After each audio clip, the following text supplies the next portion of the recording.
Hello everyone, welcome back to Take It Simple. In today's video, I'll be guiding you through how to reset your Bitcoin wallet's account's password. Keep watching the video till the end to learn how, and subscribe to our channel by hitting the subscribe button. Don't forget to press the bell icon so that you'll never miss another update from us. Click open a web browser first, and once you do that, in the URL box type in Bitcoin wallet.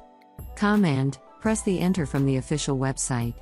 Click on the login button at the upper right, and you'll be taken to the login box where you can enter your credentials in the first text field that you see.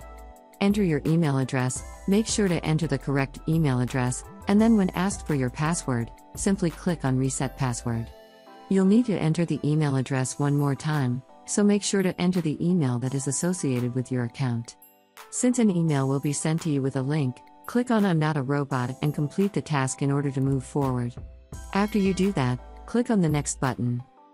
Now, the next thing you'll need to do is go check your email, and a link will be sent to you from where you can reset your password.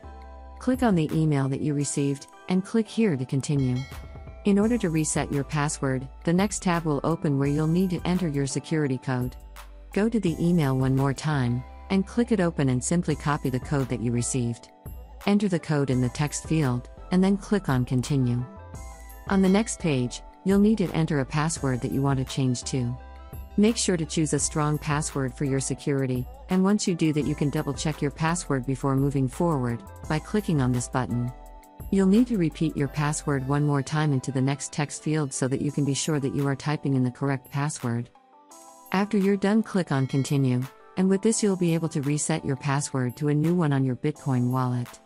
Next time you log into your account, make sure to type in the new password you just reset to. I hope you found the video useful. If you did, go ahead and give it a thumbs up. Feel free to comment down below in the comment box if you have a question or feedback. I'll be back soon with more tutorial episodes again. Thank you for watching.